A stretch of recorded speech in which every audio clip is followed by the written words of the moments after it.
बिल्कुल बिल्कुल। शांति प्रसाद भट्ट जी, आपसे जानना चाहूंगा, परिसंपत्ति के बंटवारे को लेकर क्या यूकेडी इसको चुनावी मुद्दा बनाएगी? ये तो हमारे अस्तित्व का सवाल है। चुनावी मुद्दे का क्या मतलब होता है? ये तो हमारे, अगर हम इन अधिकारों को छोड़ देंगे तो उत्तराखंड का तो अस्तित्व ही खत्म हो जाएगा।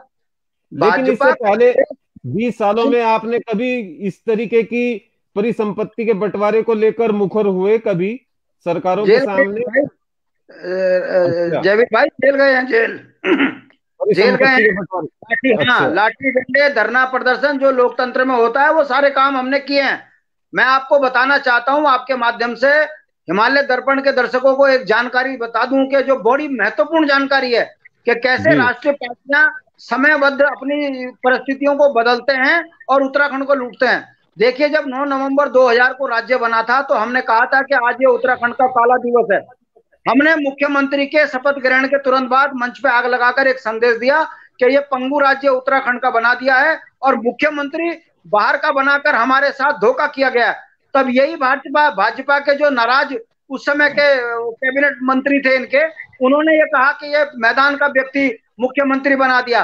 तो भाजपा ने उस समय पर, कांग्रेस ने उस समय पर पहाड़ और प्लेन्स का झगड़ा खड़ा करके उत्तराखंड क्रांति दल को यह कहकर बदनाम किया कि अभी तो राज्य बना ही नहीं है, इन्होंने मैदान और पहाड़ की खाई खोद दी। जबकि हम ये कह रहे थे कि हमारे साथ ये इतना बड़ा धोखा कर दिया कि 26 राज्य विरोधी संशोधन।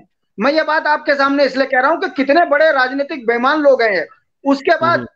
2007 में जब भाजपा की सरकार आई और यह 2002 में कांग्रेस की सरकार आई, तो जो घोटालों के साथ इन्होंने उत्तराखंड की कमर तोड़ के रख दी।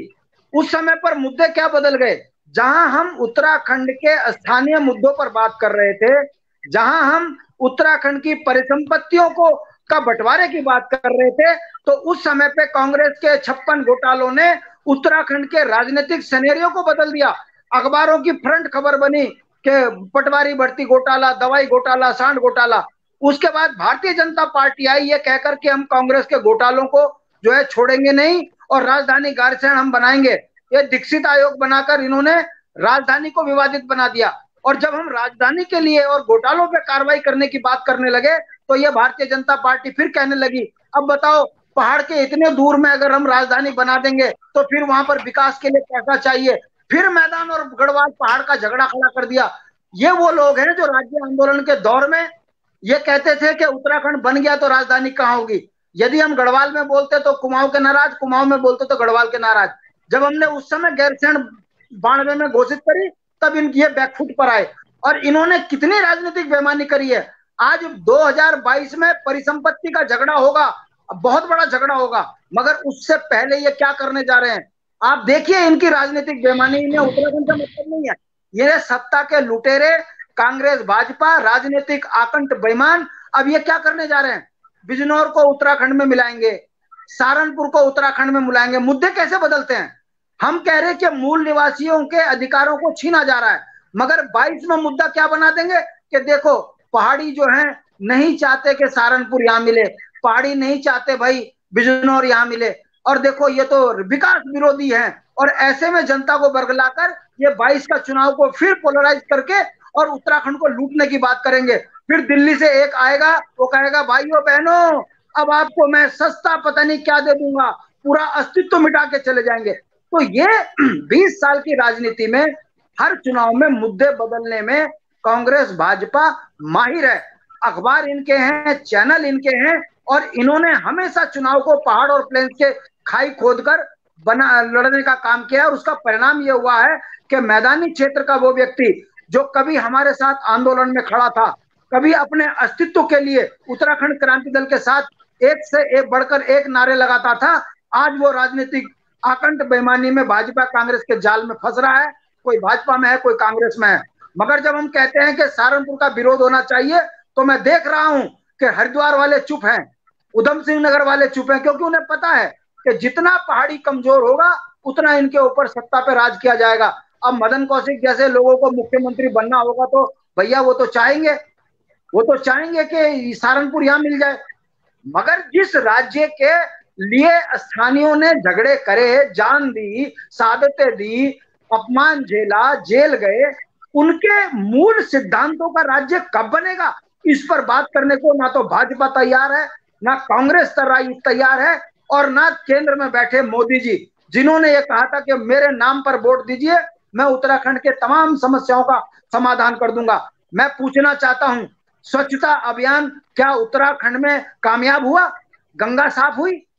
नौजवान बच्चों को रोजगार मिला? नहीं। गांव के अंदर गंदगी क्या हटी? जिन सांसदों ने गांव गोद लिए थे, क्या उन गांव के स्थितियां सुधरी? क्या वहां स्वास्थ्य केंद्र बने? क्या वहां शिक्षा का सुधारीकरण हुआ? कुछ नहीं, केवल नारे, बेटी बचाओ बेटी पढ़ाओ।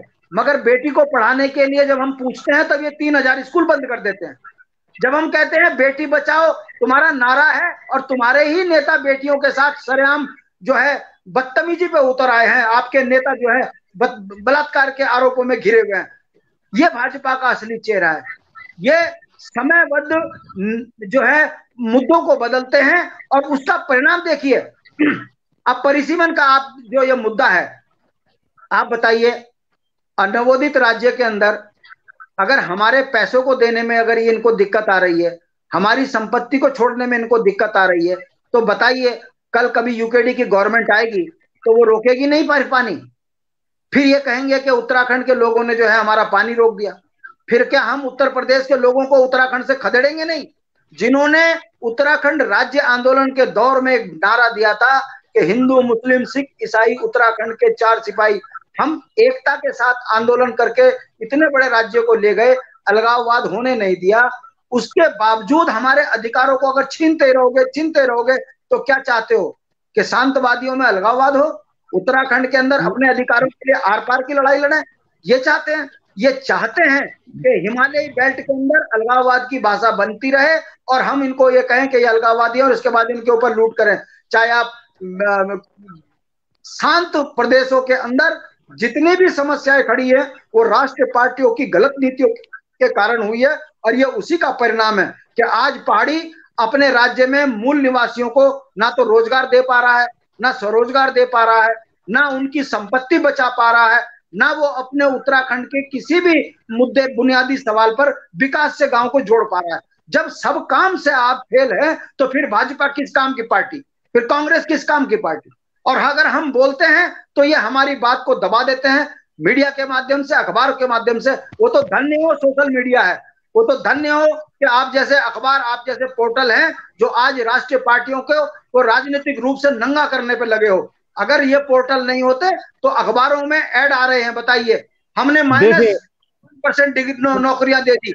ये बताइए जिस राज्य का मुख्यमंत्री अपना प्रचार अखबार के माध्यम से झूठा करे और सोशल मीडिया पे उनकी हिम्मत ना आए सरेआम आने में, भाजपा के नेता चैनलों से भाग रहे हैं, मुद्दों से भाग रहे हैं। ये बताता है कि ये आकंठ बेईमान लोग जनता को गुमराह करके सत्ता लूटने वाले लोग हैं।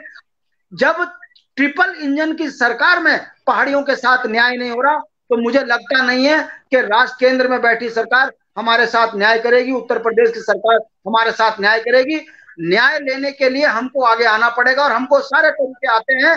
जिस दिन पानी रुकेगा इनकी सबके समझ में आ जाएगा पहाड़ का आदमी कितना मजबूत है। अगर हम देश के लिए सर कटा सकते हैं तो अपने अस्तित्व को बचाने के लिए भी जब हम 42 शहादत दे सकते हैं तो और भी कई तैयार नौजवान पीढ़ी खड़ी है। हम कहीं पीछे हटने वाले नहीं है। पहले प्यार से, नहीं तो फिर उत्तराखंड में लोकतांत्रिक तरीके से उत्तर प्रदेश को ऐसा सबक सिखाएंगे कि हमारी तो संपत्ति छोड़िए, ये अपनी भी संपत्ति हमको देकर जाएंगे। ऐसे हालात बनाने के लिए उत्तराखंड क्रांति दल तैयार खड़ा है।